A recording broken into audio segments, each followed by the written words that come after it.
साथियों, स्वागत है आप सभी का एक बार फिर से मेरे चैनल पर। तो जैसा कि लास्ट पार्ट में हमने बायोकेमिस्ट्री के क्वेश्चन पेपर को डिस्कस किया है, अब उसी के क्रम में अब हम बायोटेक्नोलॉजी सेक्शन सी का जो पार्ट है, वहाँ पे क्या क्वेश्चन्स आए थे और कितने क्वेश्चन आप सरलता के साथ बना सकते थे या कहाँ आपने गलती किया और कितने क्वेश्चंस जो थे वो हमारे पढ़ाए हुए थे, उसी के आस-पास हमने कहाँ-कहाँ ज़िक्र किया है। तो उसके साथ हम बायोटेक के जो क्वेश्चन्स हैं, उस पर्टिकुलर को हम यहाँ पे देखने वाले हैं। तो जैसा कि आप यहाँ पे देख सकते हैं, पहला क्वेश्चन जो यहाँ पे पूछा गया है असर्शन रीज़न है। आसानी के साथ अगर आप मॉलिक्यूलर बायोलॉजी को बहुत डिटेल में पढ़े हैं, तो भी आप कर सकते हैं और नहीं तो अगर आपने इस पर्टिकुलर क्वेश्चन को करने के लिए मुझे लगता है कि अगर आपने एचआईवी भी अगर अच्छे से पढ़ा है, एचआईवी जो कि आपने 11th-12th में भी पढ़ा होगा, हमारे साथ इम्यूनोलॉजी में भी पढ़ा है। अगर आप उतने ही नॉलेज को अगर आप यहाँ पे लगाएँगे, तो भी आप आसानी के साथ इस क्वेश्चन को कर सकते हैं। पहला स्टेटमेंट यहाँ पे पूछा गया है कि during the replication of the retrovirus आपको पता है एचआईवी जो है वो एक रेट्रोविरिडी फैमिली में आता है। अगर इसको हम म्यूटेंट कर दें, ऐसा म्यूटेंट बना दें that are unable to integrate, do not stabilise the spreading infection यानी कि आपको पता है रिवर्स ट्रांसक्रिप्शन करना होगा तो होस्ट के डीएनए के साथ उसको मर्ज होना पड़ेगा, समझ रहे हैं? तो अगर हमने ऐसा म्यूटेंट कर दिया कि जो ऐसी प्रक्रिया नहीं कर पा रहा है, तो वो इन्फेक्शन नहीं प्रोवाइड कर पाएगा, इन्फेक्शन नहीं फैला पाएगा, बॉडी को नुकसान नहीं कर पाएगा। ये बात बिल्कुल सही है, ये आपका ट्रू हो जाएगा।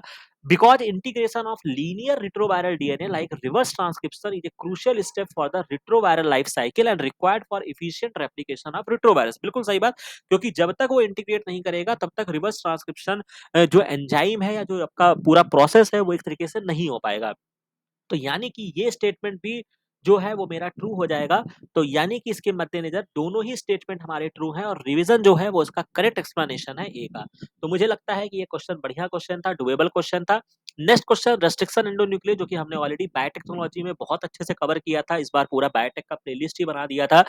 Restriction enzymes are natural product of bacteria they cut the DNA at defined sequence. बिल्कुल सही बात, जो कि आपने पता है नेचुरल प्रोडक्ट बैक्टीरिया के थे, जो कि उनके क्या कह सकते हैं कि एक तरह के इम्यून रिस्पॉन्स के तौर पे या अपने आप को बचाने के तौर पे उन्होंने अपने आप को डेवलप किया था। They cut the DNA at the defined sequence. बिल्कुल सही बात, स्पेसिफिक सीक्वेंस पे ये कट करते हैं और कौन-सा सीक्वेंस था? पैलिंड्रोमिक था। आपको याद होगा जो 5 टू 3, 3 टू 5 पढ़ने पे एक जैसा लगे वही आपका पैलिंड्रोमिक होता है। बिल्कुल सही बात। ये मेरा ट्रू स्टेटमेंट हो गया। दूसरा स्टेटमेंट है कि restriction enzyme cut only single standard DNA molecule. अब ये यहाँ पे गलत स्टेटमेंट है, क्योंकि आपको पता है अगर आप पैलिंड्रोमी को ही सोचो तो जो 5 टू 3 और 3 टू 5 को रीड करके कट मार रहा है, तो यानी कि ये डबल स्टैंडर्ड को कट मार रहा है, तो यानी कि केवल और केवल सिंगल स्टैंडर्ड के लिए कहानी एप्लीकेबल नहीं होती है। तो इसका जो राइट आंसर होगा वो स्टेटमेंट फर्स्ट जो है वो आपका ट्रू है और सेकंड जो है वो आपका फॉल्स है। Next question, competitive inhibitor of the enzyme. Already मैंने बोल के रखा है, पढ़ा के रखा है, बेसिक एंजाइमोलॉजी अगर आप पढ़ते हैं तो डेफिनेटली ये क्वेश्चन करना चाहिए। और एज अ बायोकेमिस्ट्री स्टूडेंट या बायोटेक आपके, अगर आप इस पर्टिकुलर एग्जाम को क्रैक करना चाहते हैं, तो ये चीजें आपके एकदम टिप्स पे होनी चाहिए। जैसा कि यहाँ पे कॉम्पिटेटिव इनिबिटर पूछा है, तो ये आपके केएम को बढ़ाएगा। बाकी मैं भी आपसे जानना चाहूंगा कि अनकॉम्पिटेटिव होता तो वो क्या करता, नॉन कॉम्पिटेटिव होता तो वो क्या करता, तुरंत आप अपनी कॉपी में लिखेंगे। अपार्ट फ्रॉम दैट, इसके अलावा अगर मैं बात करता हूँ एक और क्वेश्चन जो कि अभी हाल फिलहाल में हमने कैंसर को कवर किया है, वहां से आप इसको लगभग आंसर तक पहुंच सकते थे कि वायरसेस जो है वो कैंसर कॉज कर सकते हैं। बिल्कुल सही बात, हमने बहुत सारे वायरसेस का जिक्र किया, जहां पे हमने राउस सार्कोमा वायरस पढ़ा, हमने और भी आपके जो वायरस थे उनके बारे में हमने पढ़ा, बर्किट लिम्फोमा वाले केस में भी हमने पढ़ा कि हाँ भाई वायरसेस जो होते हैं वो कैंसर कॉज कर सकते हैं, राइट। तो ये स्टेटमेंट जो है वो मेरा ट्रू हो जाएगा। अब कह रहा है कि evidence based fact showing that the ability of the causative agent passing through a fine filter identified as a virus, ये पर्टिकुलर आपका वायरस का डिफिनेशन दिया है। Also solid tumour in the chicken sarcoma जिसको हम बोलते हैं could be transmitted by the cell free filtrate. तो ये भी आपका सही बात बोली जा रही है, बस थोड़ा सा इसके लिए आपको डीप नॉलेज पता होना चाहिए था, क्योंकि ये वायरस जो होते हैं वो ट्रांसमिट हो जाते हैं cell filtrate free filtrate system से, ठीक है। तो यानी कि जो बोथ असर्शन एंड रीजन जो है वो ट्रू है और रीजन जो है वो इसका करेक्ट एक्सप्लेनेशन है ए के लिए। इसी वजह से जो वायरसेस होते हैं वो कैंसर कॉज करते हैं, राइट। फर्दर अगर मैं बात करता हूं कि which among the following factor है the greatest effect on the ability of the blood to transport oxygen, last biochemistry में भी क्वेश्चन पूछा गया था। अब कह रहा है कि किसके पास ग्रे, कौन ऐसा पर्टिकुलर, मतलब ऑब्वियस सी बात है आपके ब्लड ट्रांसपोर्ट ऑक्सीजन में पीएच का भी लेना देना होता है, कितना ब्लड डिसॉल्व हुआ है ऑक्सीजन से उसका भी लेना देना होता है, लेकिन कौन सा ऐसा फैक्टर है जो सबसे ज्यादा प्रभावित करेगा। तो यानी कि आपको पता है हीमोग्लोबिन जो होता है वही ऑक्सीजन को कैरी करता है, एक हीमोग्लोबिन 4 ऑक्सीजन को कैरी करता है। तो यानी कि कितना ज्यादा हीमोग्लोबिन जो होगा अवेलेबल है उस पे डिपेंड करेगा कि कितना ज्यादा ऑक्सीजन आपका ट्रांसपोर्ट होगा, तो यानी कि अमाउंट ऑफ द हीमोग्लोबिन पे ये आपका डिपेंड करेगा। नेक्स्ट क्वेश्चन आपके डीएनए से पूछा गया है, आरडीटी से क्वेश्चन है कि which among the following statement are correct about very long DNA fragment जो कि 100 केबी से ज्यादा है फ्रॉम यूकैरियोटिक जीनोम। अब आपको पता होगा कि एक क्वेश्चन जो कि आपके डीबीटी जेआरएफ 2023 में भी पूछा गया है और शायद मैं गलत नहीं हूं तो आईसीएमआर में भी आ चुका है कि बहुत लॉन्ग डीएनए फ्रेगमेंट को अगर आपको सेपरेट करना होगा तो कौन सी टेक्निक का इस्तेमाल करेंगे। तो बेसिकली हम डीएनए को सेपरेट करने के लिए हम जेल इलेक्ट्रोफोरेसिस करते हैं, नॉर्मली हम एगारोस करते हैं। लेकिन जब हमारा बहुत लॉन्ग फ्रेगमेंट ऑफ डीएनए होता है तो ये एक टेक्निक है जिसको हम पल्स फील्ड जेल इलेक्ट्रोफोरेसिस कहते हैं। अगर आपने पीवाईक्यू सॉल्व करके गए होंगे तो आपको यहाँ पे ये आइडिया लग जाएगा। तो यानी कि मैं पल्स फील्ड जेल इलेक्ट्रोफोरेसिस करूंगा, डी मुझे चाहिए, यानी कि पहला ऑप्शन कैंसिल हो गया। इसके अलावा जब भी हम बहुत लॉन्ग डीएनए फ्रेगमेंट की अगर हम इंसर्ट साइज की बात करते हैं तो वहां पे हम बैक या एक लेते हैं, यानी कि बैक्टीरियल आर्टिफिशियल क्रोमोसोम या ईस्ट आर्टिफिशियल क्रोमोसोम, जो कि अभी मैं आपको दिखा दूंगा कि उसका इंसर्ट साइज सबसे ज्यादा होता है, आगे मैंने लगा के रखा है। तो यानी कि बी मुझे चाहिए होगा, तो बी और डी मुझे एक ही ऑप्शन में देखने को मिल रहा है। ये मेरा आंसर जो हो गया वो सही हो गया। समझ में आ रही है? तो आसान क्वेश्चन था, करने लायक था। नेक्स्ट मैचिंग का क्वेश्चन बहुत बेहतरीन, जैसे आइसोजाइम को मिलाना चाहो तो ये आपका लैक्टेट हाइड्रोजनेज जो कि आपने पढ़ा होगा, LDH1 LDH2 ऐसे करके बहुत सारे होते हैं। जाइमोजेन जो होता है वो आपके किसी भी एंजाइम का जो इनएक्टिव फॉर्म होता है उसको हम जाइमोजेन बोलते हैं। मैकलिस मेंटन इक्वेशन जो कि आपके एंजाइम काइनेटिक्स से लेना देना है, और आइसो लॉक एंड की हाइपोथेसिस जो है वो आपकी स्पेसिफिसिटी को बताता है। तो जाइमोजेन ए का थर्ड लगा दीजिए, आइसोजाइम सी का 4 लगा दीजिए, एक ही ए का थर्ड सी का 4 हो गया। ठीक है, माइकलस मेंटन जो कि आपका एंजाइम काइनेटिक्स को बताएगा, डी का सेकंड हो जाएगा। ठीक है, और बी का फर्स्ट हो जाएगा, तो यानी कि सेकंड जो होगा वो आपका राइट आंसर होगा। फर्दर एक और क्वेश्चन है कि HPLC is a diagnostic modality for, अब ये थोड़ा-सा मैं कहूँगा कि आप यहाँ पे सोच सकते हैं, मतलब ऐसे तो आसान आंसर करना आसान नहीं होगा, बट चूँकि आपको पता है हाई परफॉर्मेंस लिक्विड क्रोमैटोग्राफी जो आपकी टेक्निक होती है वो आपके प्रोटीन या पेप्टाइड्स के लिए होती है। ठीक है, अब चूँकि आपको यहाँ पे डायग्नोज करना है, न्यूट्रिशनल एनीमिया से रिलेटेड यहाँ पे क्वेश्चन पूछा है, मान लिया कोई न्यूट्रिशनल एनीमिया हो गया, हीमोलाइटिक एनीमिया हो गया या हीमोग्लोबिनोपैथी एसोसिएटेड एनीमिया, तो इसका जो राइट आंसर होगा वो आपका हीमोग्लोबिनोपैथिक एसोसिएटेड एनीमिया होगा। क्यों होगा? क्योंकि आपको पता है हीम जो होता है वो आपका पोरफायरिन होता है और जो ग्लोबिन होता है वो आपका प्रोटीन होता है। तो यानी कि अगर आप प्रोटीन को मेजर कर लेंगे या हीमोग्लोबिन को मेजर कर लेंगे तो आप बता सकते हैं कि हाँ भैया, अगर ये हीमोग्लोबिन से लेना देना है तो ये आपका हीमोग्लोबिनोपैथी एसोसिएटेड एनीमिया है, यानी कि एचपीएलसी जो आप यूज करेंगे यहाँ पे वो हीमोग्लोबिनोपैथी के लिए करेंगे। नेक्स्ट, नोबेल प्राइज से बहुत बार क्वेश्चन पूछा गया है और यहाँ पे चूंकि उन्होंने इम्यूनोलॉजी को फोकस किया है और एक बेहतरीन सा चार्ट है क्यूबे का, वहां से उठाया है क्वेश्चन, और वहां पे भी मैंने आपको बोला हुआ है कि वो पर्टिकुलर चार्ट आपको याद रखना है। अपार्ट फ्रॉम दैट एक चीज तो आप पकड़ ही सकते थे कि जो हमने टेक्निक पढ़ाई है उसमें आपको मैंने एलाइजा पढ़ाया है बेटा जी, और एक मैंने आपको रिया पढ़ाया है। ठीक है, आपको पता है रिया की डिस्कवरी जो थी वो आपके बर्सन और येलो नाम के दो साइंटिस्ट ने किया था, जिसकी वजह से उनको नोबेल प्राइज भी दिया गया था। तो येलो जो होगा वो आपका रिया से हो जाएगा, बी का फर्स्ट, हालांकि दो ऑप्शन में दिया है लेकिन फिर भी आप यहां तक पहुंच सकते हैं अगर आपने केवल टूल्स एंड टेक्निक में रिया टेक्निक को भी अगर आपने सही तरीके से पढ़ा है। लेकिन इसके बाद बाकी टेक्निक्स, बाकी चीजों का किनसे क्या रिलेशन है वो मैं आपको बता देता हूं। तो ये कुछ आपके मेजर डिस्कवरीज हैं। सबसे पहला जो आईसीएमआर 2019 में भी क्वेश्चन आ चुका है कि फर्स्ट नोबेल प्राइज किस ईयर में दिया गया, तो आप ये देख सकते हैं 1901 में यहाँ पे प्रोवाइड किया गया है। वॉन बेहरिंग साहब को दिया गया है, सीरम एंटीटॉक्सिन बनाया था। रॉबर्ट कोच ट्यूबरक्लोसिस के लिए है। मैचिनकॉफ बहुत इंपॉर्टेंट है जो कि फैगोसाइटोसिस की डिस्कवरी के लिए है। एनाफाइलेक्सिस रिकेट है, यहाँ पे आप देख लीजिए, राइचेट का नाम है एनाफाइलेक्सिस, यानी कि सी का 4 हो जाएगा। तो यहाँ से आपका आंसर निकल गया। अपार्ट फ्रॉम दैट अगर आप और आगे बढ़ते हैं तो इसमें बॉल्डेट का नाम है जो कि कॉम्प्लीमेंट मीडिएटेड बैक्टीरियोलाइसिस थ्योरी इन्होंने दिया था, ये आपका बॉल्डेट्स का हो जाएगा। और जर्नी ने क्या दिया है? इम्यून रेगुलेटरी थ्योरी दिया है। बाकी इसमें और क्या क्या चीजें आपको याद रखना है वो भी मैं आपको टिक करा देता हूँ। कार्ल लैंड स्टीनर आपको याद रखना है, ह्यूमन ब्लड ग्रुप को डिस्कवर किया था। बॉबेट का नाम हो गया। ठीक है, इसके अलावा बर्नेट जो है वो एक्वायर्ड इम्यूनिटी टॉलरेंस का किया है। बर्सन एंड येलो आपको पता चल गया, रेडियो इम्यूनो ऐसे हो गया। ठीक है, इसके बाद जर्नी ने इम्यूनो रेगुलेटरी थ्योरी यहाँ पे दिया है। कोहलर एंड माइलस्टीन आप मोनोक्लोनल एंटीबॉडी में आप पढ़ते हैं, बहुत इंपॉर्टेंट है। अपार्ट फ्रॉम दैट अगर मैं बात करता हूँ, जो आपको याद रखना है, लॉक मॉन्टिजनर का नाम याद रखना है, जो आईसीएमआर में आ भी चुका है। एचआईवी की डिस्कवरी के लिए इनका नाम लिया जाता है। तो ये कुछ साइंटिस्ट हैं जिनके नाम एटलीस्ट आपको पता होना चाहिए, ठीक है। और बाकी आपको पता ही चल गया कि पर्टिकुलर कितना इंपॉर्टेंट यहाँ से कॉन्सेप्ट है कि जो इन्होंने फ्रेम कर दिया है क्वेश्चन को। तो आगे के एग्जाम के लिए भी आप इसको सीरियसली जो है इस पर्टिकुलर चीज को याद रखिएगा।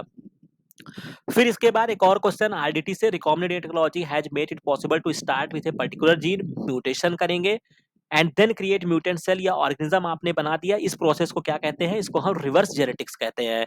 फिर प्रोटीन के टर्सरी स्ट्रक्चर को लेके बहुत क्वेश्चन था। इस वाले सेक्शन में जो बच्चे पीवाईक्यू सॉल्व करके गए थे उनको इस वाले में भी बहुत फायदा हुआ है, क्योंकि दो क्वेश्चन सीधा सीधा मिल गया कि which among the following technique is primarily used for 3D structure determination of biological macromolecule. तो ये आपका एक्सरे क्रिस्टलोग्राफी हो गया। और एक क्वेश्चन में पूछा कि कौन सा हम नहीं यूज करेंगे, तो आपका एसडीएस फेज होगा। बाकी क्रायो, एनएमआर और एक्सरे क्रिस्टलोग्राफी तो हम करते ही हैं, जो कि हमारे पीवाईक्यूज में भी आया हुआ है। तो ये आपका क्वेश्चन हो गया। इसके बाद नर्व इंपल्स ट्रांसमिशन से भी क्वेश्चन मैं कहूंगा बहुत जबरदस्त क्वेश्चन पूछा है। अगर आप एक झटके में देखोगे तो शायद आपको लगेगा कि मैं ये क्वेश्चन नहीं सॉल्व कर पाऊंगा, बट थोड़ी सी अगर आप कोशिश करते हैं और आपने एक जो हमारे साथ जो हमारा प्लेलिस्ट है, जहां पे हमने लक्ष्य जीआरएफ प्लेलिस्ट नाम से एक वीडियो बनाया था, जहां पे लगभग 100 वीडियोस अवेलेबल हैं, अगर आप उसको देखेंगे तो आप ये क्वेश्चन सॉल्व कर सकते हैं। कैसे कर सकते हैं कि यहाँ पे विच अमंग द फॉलोइंग स्टेटमेंट आपको ट्रू जानना है। नर्व इंपल्स ट्रांसमिशन से क्वेश्चन पूछा गया है। ऑप्शन एलिमिनेशन मेथड का मैं यूज करूंगा, करेक्ट आंसर मुझे पहचानना है। पहला स्टेटमेंट है कि continuous conduction is faster than saltatory conduction. हालांकि यहाँ पे स्पेलिंग मिस्टेक है, इसको मैं साल्टेटरी कंडक्शन मानता हूँ, ठीक है। थोड़ा सा यहाँ पे इन्होंने यू वर्ड गलत आ गया है, तो साल्टेटरी कंडक्शन होता है। अब देख लीजिए यहाँ पे दो तरीके के नर्व इंपल्स ट्रांसमिशन में कंडक्शन होता है। एक आपका कंटिन्यूअस कंडक्शन होता है, जो तुरंत का तुरंत इधर से इधर जा रहा है, और एक होता है साल्टेटरी कंडक्शन, जो कि आपका दूर दूर की तरफ जाता है, मतलब जंप कर गया। इसको साल्टेटरी को हम टेक्निकली क्या बोलते हैं? जंप बोलते हैं। मान लो कि कोई ऐसे ऐसे गया और कोई ऐसे ऐसे चला गया। अब ये बताओ कि कौन सा फास्ट होगा? भैया जो जंप किया वही तो फास्ट हुआ। भैया तुम एक स्थान से दूसरे स्थान यहां तक कूद गए, और दूसरा वाला क्या है कि पहले ऐसे जाएगा, फिर ऐसे जाएगा, फिर ऐसे जाएगा। तो मोड किसका फास्ट हुआ? मोड जिसका फास्ट हुआ साल्टेटरी का फास्ट हुआ, ना कि कंटिन्यूअस का फास्ट हुआ। तो यानी कि ये मेरा गलत है। अब ए मुझे नहीं चाहिए किसी भी स्टेटमेंट में, क्योंकि मुझे करेक्ट आंसर में मुझे ट्रू देखना है। तो ए मेरा जहां जहां रखा है वहां काट दो। अब एक ही ऑप्शन बचा, आपका आंसर हो गया। बाकी चीजें पता है तो बहुत अच्छी बात है, नहीं पता है तो आगे से नोट डाउन कर लीजिएगा। फर्दर क्या है, एक और क्वेश्चन आपसे पूछा नर्व इंपल्स ट्रांसमिशन को लेके। अब इसमें भी जब आप पढ़ेंगे तो इसमें जो क्वेश्चन है वो आसपास है पोलराइजेशन डीपोलराइजेशन के आसपास, ठीक है। इस पूरे इवेंट में जब भी आप पढ़ते हैं तो सोडियम या पोटेशियम का बहुत बड़ा रोल होता है चैनल को पोलराइज या डीपोलराइज करने में। सेकंड ऑप्शन में दिया है कि depolarisation phase is result in the opening and voltage gated calcium channel which open in response to super threshold depolarisation of the membrane.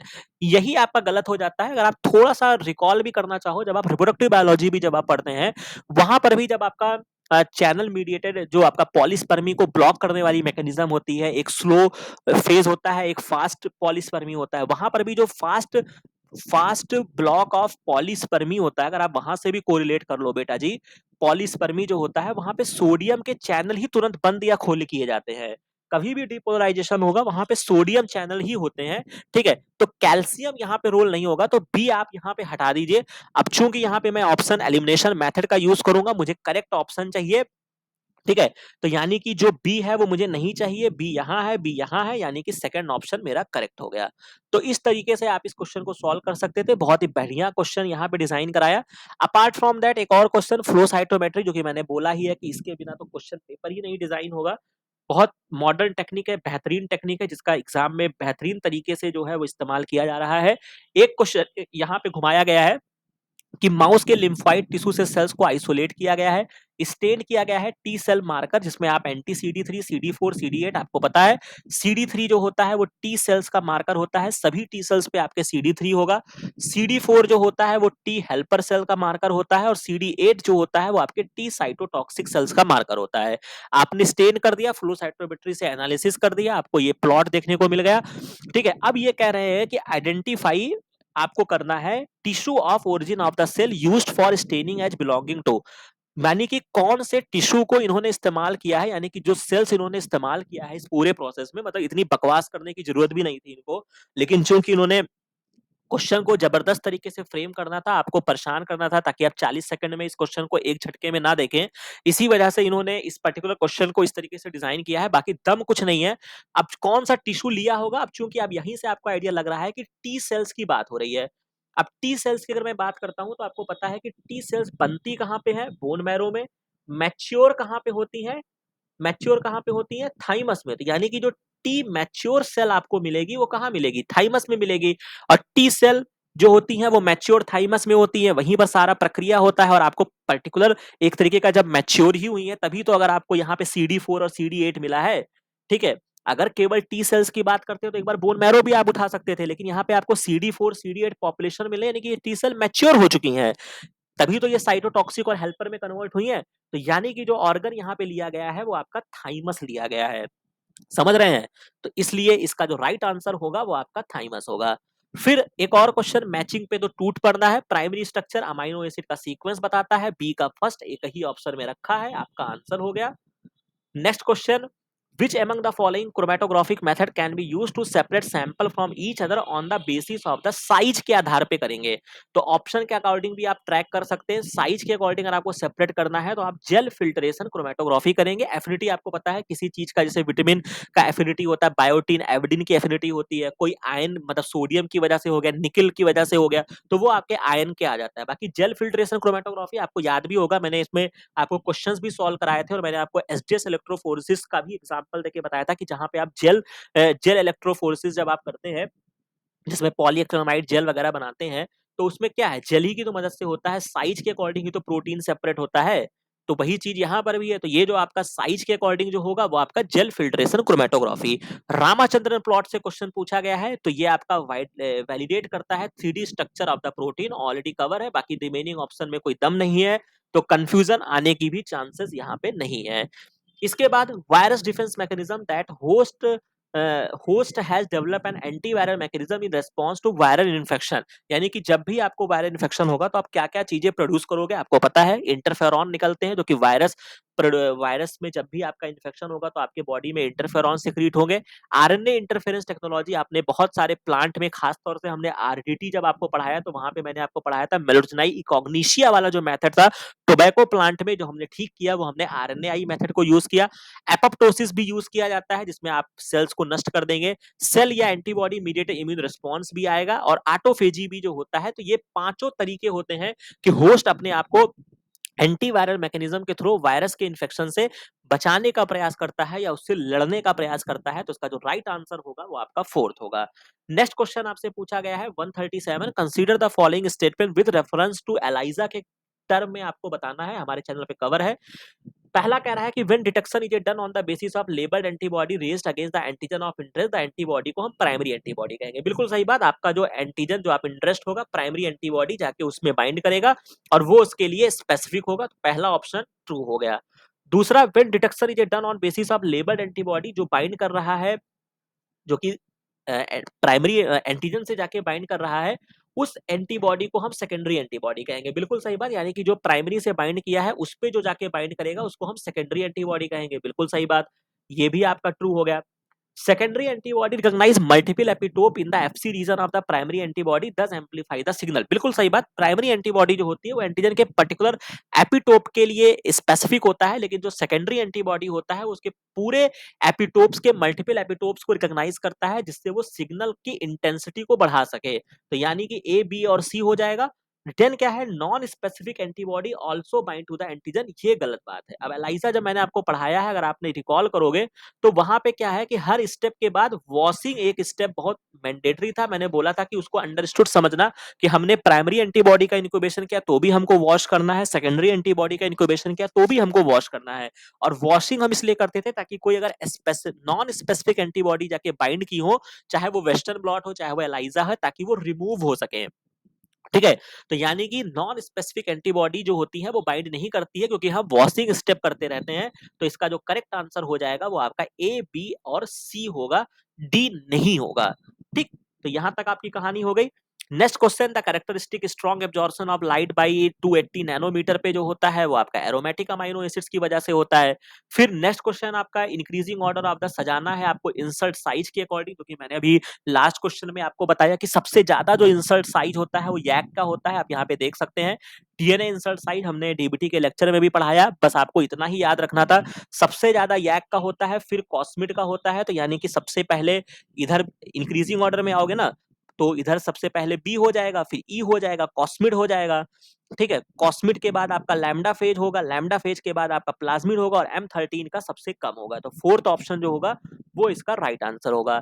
फिर कह रहा है कि which among the following is not a termination codon, कौन सा आपका stop codon नहीं है। हालांकि बच्चे यहाँ पे कंफ्यूज हो सकते हैं क्योंकि टेक्निकली हम कोडॉन में यूरेसिल को पढ़ते हैं AUG, ठीक है, यू, लेकिन यहाँ पर उन्होंने क्या किया है कि आपको पता है भाई यूरेसिल की जगह अगर इन्होंने थाइमीन लिख दिया तो आप थोड़ा बहुत कोरिलेट कर सकते हैं, इतना चैलेंज करने की बात नहीं है, इतना परेशान होने की बात नहीं है। तो अगर मैं टी की जगह यू पढ़ लूं तो विच among the following is not a termination codon, तो UAG ये भी आपका टर्मिनेशन कोडॉन, UGA, लेकिन UGG आपका नहीं है, तो यानी कि ये जो होगा इसका करेक्ट आंसर हो जाएगा फोर्थ नहीं है टर्मिनेशन कोडॉन। बाकी इसमें कौन सा ओकर है कौन सा ओपल है ये आप अपनी कॉपी में लिखेंगे। फिर एक मैचिंग का क्वेश्चन, आपको पता है जब आपका ट्रांसक्रिप्शन होता है आरएनए बनता है, 3 प्राइम पे बहुत सारे एडेनिन बनते हैं, पॉलीएडेनाइजेशन होता है, 5 प्राइम पे कैपिंग होता है ताकि बाद में ट्रांसलेशन के समय राइबोसोम आके इसको रिकॉग्नाइज कर सके। तो पॉली ए पॉलीमरेज करोगे तभी पॉलीएडेनाइलेशन होगा, सी का फर्स्ट एक ही ऑप्शन में रखा हुआ है, आपका आंसर बन गया। कैपिंग ग्वानिन की कैपिंग करते हैं तो यानी कि 5 प्राइम कैपिंग हो जाएगा, हेलिकेज डिस्टर्ब करेगा मॉलिक्यूलर बॉन्ड को, इंटीग्रेज जो होगा वो इंटीग्रेट करेगा। ये आपका आंसर हो गया। नेक्स्ट क्वेश्चन, जी प्रोटीन कपल रिसेप्टर का बहुत ही हलवा क्वेश्चन आपसे पूछा है कि GPCR एक सेल सरफेस ट्रांसमेम्ब्रेन रिसेप्टर है जो है जी प्रोटीन के साथ कार्य करता है। अब आपको करेक्ट ऑप्शन बताना है, तो ऑब्वियस सी बात है जी प्रोटीन जब एक्टिव कंडीशन में होता है तो वो आपका GTP से बाउंड होता है, बाकी कोई ऑप्शन में दम ही नहीं है, तो बाइंड टू द GTP। फिर एनालिटिकल क्वेश्चन है, native page experiment for separation of the protein if the amount of cross linker को इंक्रीज कर दिया जाए तो क्या होगा। अब यहाँ पे आपको पता होना चाहिए कि आखिर ये क्रॉस लिंकर क्या है। क्रॉस लिंकर जो है वो आपका एक्रिलामाइड और बिस एक्रिलामाइड है, जिससे आपका जेल का पोर साइज डिसाइड होता है। अगर इसकी कंसंट्रेशन ज्यादा होगी या कम होगी उस पे आपका पोर साइज डिपेंड करेगा। अब आपने क्या कर दिया है कि आपने क्रॉस लिंकर को बढ़ा दिया यानी कि बिस एक्रिलामाइड को बढ़ा दिया, तो अब क्या होगा, तो protein will migrate to more distance. गलत बात, डिस्टेंस से कोई लेना देना ही नहीं है भाई, पोर साइज बढ़ गया तो वो यहाँ तो रुक जाएंगे या तो फिर वो उसी में ही अटके रह जाएंगे, तो ये आपका गलत हो गया। No difference will be noted in the distance to which protein will migrate because cross linker only keep the gel hydrated, ये भी आपका गलत हो गया। Presence of more amount of cross linker will lead to disruption of native structure of protein, ये भी गलत बात है भाई। अगर पोर साइज बढ़ गया, मान लो उसमें फंस गया आपका प्रोटीन, तो क्या होगा, अगर पोर साइज वहां पे मान लो कि पोर साइज जो भी है घट गया बढ़ गया कुछ भी हो गया, मान लो बढ़ गया, तो प्रोटीन आपका फंस गया भाई, जिस स्थिति में प्रोटीन आया था आज भी इसी स्थिति में बैठा हुआ है, तो ये भी ऑप्शन गलत हो गया। There will be less separation among different protein, बिल्कुल सही बात, ये आपका सही ऑप्शन है कि सेपरेशन सही से नहीं हो पाएगा। मान लो कि आपने पोर साइज को बढ़ा दिया और आप सोच रहे थे कि मेरी कोई एक 70 KDA की प्रोटीन है, अब 70 KDA की प्रोटीन मान लो कि यहाँ आनी चाहिए थी, अब यहीं कहीं ऊपर ये फंसा हुआ बैठा हुआ है, या कोई प्रोटीन जो थी वो 80 KDA की थी अब वो फंसी पड़ी हुई है, तो सही तरीके से सेपरेशन नहीं हो पाएगा, तो there is a less separation among the different protein आपको देखने को मिलेगा। ठीक, तो यहाँ तक कहानी आपको समझ में आ गई। इसके बाद एक और क्वेश्चन जो कि आपके पेप्टाइड बॉन्ड से क्वेश्चन पूछा गया है, राम इसको भी बहुत अच्छे से हमने कवर किया है। दो स्टेटमेंट आपको दिए गए हैं कि पेप्टाइड बॉन्ड जो है वो आपका एक्सेबिट करता है पार्शियल डबल बॉन्ड कैरेक्टर, बिल्कुल सही बात, कोई दिक्कत नहीं। और पेप्टाइड बॉन्ड है जो नॉन प्लेनर स्ट्रक्चर, ये गलत है, पेप्टाइड बॉन्ड आपका प्लेनर स्ट्रक्चर होता है, जो कि आप यहाँ पे देख सकते हैं। पेप्टाइड बॉन्ड जो होता है प्लेनर स्ट्रक्चर की वजह से रेजोनेंस शो करता है, जिससे peptide bond 40% double bond character को शो करता है और इसी की वजह से ये फ्रीली रोटेट नहीं हो पाता है, तो यानी कि पहला ट्रू है दूसरा फॉल्स है, तो स्टेटमेंट फर्स्ट जो है वो आपका क्या हो जाएगा, पेप्टाइड बॉन्ड इसमें जो होगा क्या होगा भाई, peptide bond exhibit partial double bond character, तो बिल्कुल सही बात है भाई, पेप्टाइड बॉन्ड तो partial double bond character show ही कर रहा है। और ये आपका चूंकि प्लेनर स्ट्रक्चर है तो इन्होंने नॉन प्लेनर बोला है, तो स्टेटमेंट वन जो है वो आपका ट्रू है और फोर्थ जो है वो आपका सेकंड स्टेटमेंट जो है वो आपका फॉल्स है, तो यानी कि थर्ड ऑप्शन जो होगा वो इसका करेक्ट हो जाएगा, सेकंड स्टेटमेंट जो है वो आपका फॉल्स है। इसके बाद अगर हम आगे की बात करते हैं, नेक्स्ट क्वेश्चन क्या है कि The alpha helix structure is stabilized by the hydrogen bond formed between the main chain atom of residue I+I+4। Obvious सी बात है, आपने पढ़ा है अल्फा हेलिक्स में जो होता है वो आपका इंट्रामोलिकुलर हाइड्रोजन बॉन्डिंग है, ये मैंने बताया। इसके अलावा जब भी आप प्रोटीन में, आपको पता है कि हर चौथे अमाइनो एसिड के साथ वो हाइड्रोजन बॉन्डिंग कर लेता है, और जब भी आप इसमें अमाइनो एसिड का कैलकुलेशन भी मैंने बताया था तो आप 4 माइनस करते थे, तो ये बात आपकी सही हो गई है। Beta strand are stabilised by the hydrogen bond between residue of adjacent strand, बिल्कुल सही बात। बीटा स्ट्रैंड में भी हाइड्रोजन बॉन्ड जो होते हैं वही मेन भूमिका प्ले करते हैं, तो इसके लिए भी मैंने यहाँ पे लेलिंजर का मैंने यहाँ पे एक्सप्लेनेशन लगा दिया है। जब आप बीटा शीट्स पढ़ेंगे तो hydrogen bonds form between adjacent segment of polypeptide chain within the sheet, the individual segment form beta sheet are usually nearby on the polypeptide chain. तो यही इनके कह सकते हैं कि बीटा स्ट्रैंड में जो हाइड्रोजन बॉन्डिंग होती है वही उनकी स्टेबिलिटी के लिए रेस्पॉन्सिबल होता है। तो यानी कि दोनों ही स्टेटमेंट ट्रू हो जाएंगे, तो both statements are the true. तो यहां तक कहानी आपको समझ में आ गई होगी। पेप्टाइड बॉन्ड वाला भी मैंने आपको समझा दिया, पार्शियल डबल बॉन्ड कैरेक्टर को एक्सिबिट करता है, बिल्कुल सही बात। पेप्टाइड बॉन्ड है नॉन प्लेनर स्ट्रक्चर, जी नहीं, उसका प्लेनर स्ट्रक्चर होता है। तो पहला ट्रू, दूसरा फॉल्स, और दूसरे वाले में आपके दोनों ही स्टेटमेंट जो है वो आपके ट्रू है। तो मुझे लगता है कि यहाँ तक हमने काफी चर्चाएं कर लिया है, काफी क्वेश्चंस आपने देख लिए, काफी चीजें आपने सीख ली होगी, कहाँ-कहाँ से क्वेश्चंस आए थे, कैसे आप इनको अप्रोच से सॉल्व कर सकते थे। बाकी आगे के लिए भी आप अपनी तैयारी को इनहैंस करेंगे। बाकी मिलते हैं नेक्स्ट वीडियो में नेक्स्ट इन्फॉर्मेशन के साथ। Thank you very much.